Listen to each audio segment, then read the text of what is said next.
All right, we're not easing into this like it's a post-holiday jog. We're sprinting straight to the window. Manchester United versus Newcastle, over 3 goals at even money. New Mexico plus 1.5 at minus 109 versus Minnesota, and Atlanta Hawks minus 2.5 at minus 110 hosting Miami. Now, quick recap so we don't pretend yesterday didn't happen. We went 1 win, 1 loss, 1 push for minus 0.1 units. That's basically the betting equivalent of stepping on a Lego, painful, but you can still walk.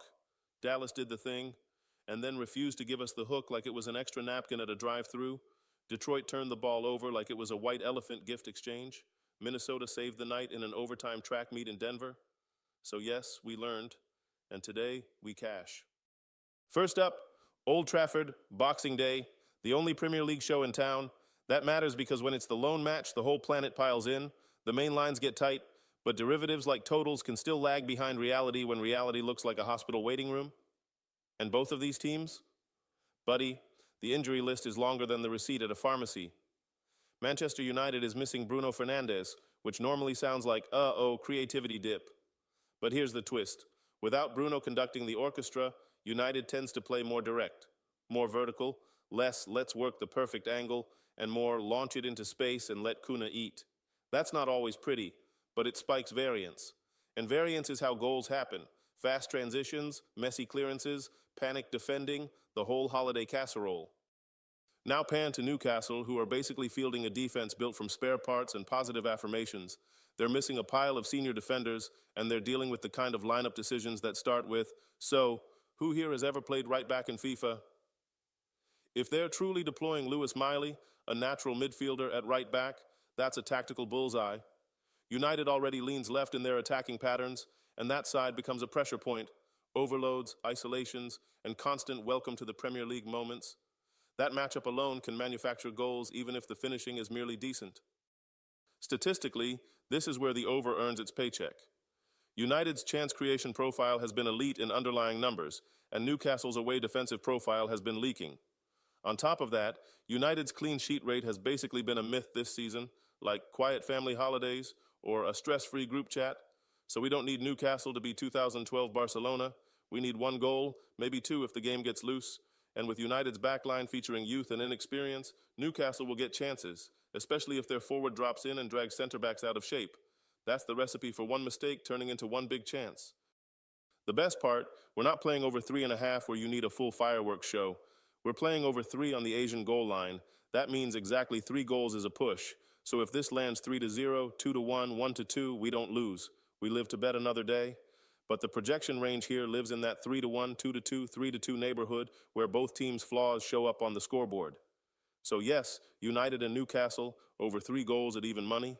We're betting against duct tape defending on the biggest spotlight of the day. Love it. Next, the Rate Bowl, Minnesota versus New Mexico, and we're taking New Mexico plus 1.5 at minus 109. This one is a classic logo versus reality game. Minnesota's got the Big Ten badge, PJ Fleck's got the bowl game reputation, and the market reflex is, surely the brand name team handles business. But our job is to bet what teams are, not what their merch table says. Minnesota's offense has a real structural problem. They cannot run the ball efficiently. That's not a they had a bad week problem. That's an identity problem for a program that wants to win by turning every game into a 1997 waiting room. If your whole vibe is ball control and you're ranking near the bottom nationally in rushing efficiency, you're basically rowing a boat with pool noodles. And here's where New Mexico is live. They're actually efficient on offense. Not just they put up points on weak teams, but they move the chains with modern spacing and balance. They've got a quarterback in Jack Lane who can distribute, they've got a functional run game that keeps you honest, and they've got a pass rush that can wreck a team that doesn't want to be in obvious passing downs.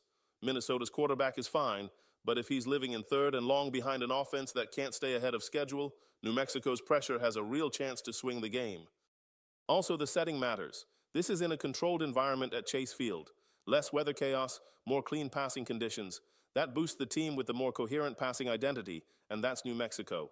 On top of that, bowl season is all about motivation and availability. New Mexico is in the first big bowl moment in forever mindset.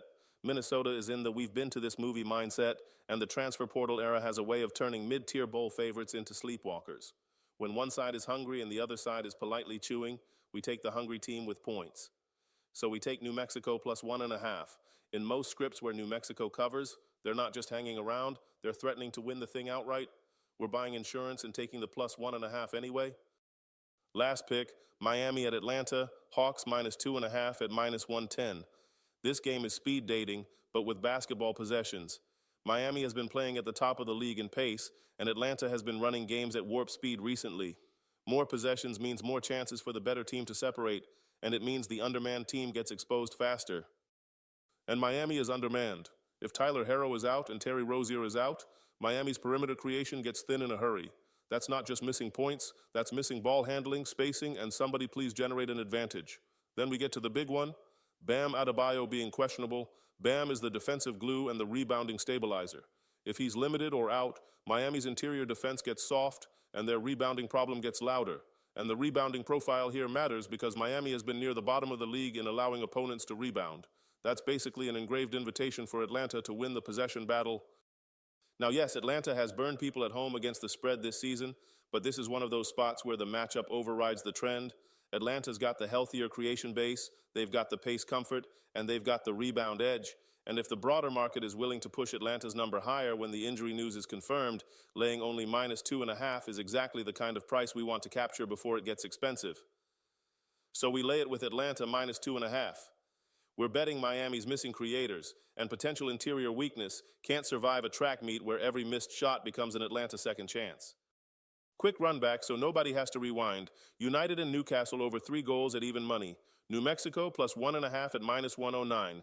Atlanta minus 2.5 at minus 110. Let's be adults with the bankroll, keep the unit sizing clean, and if today goes sideways, we blame it on leftover holiday ham.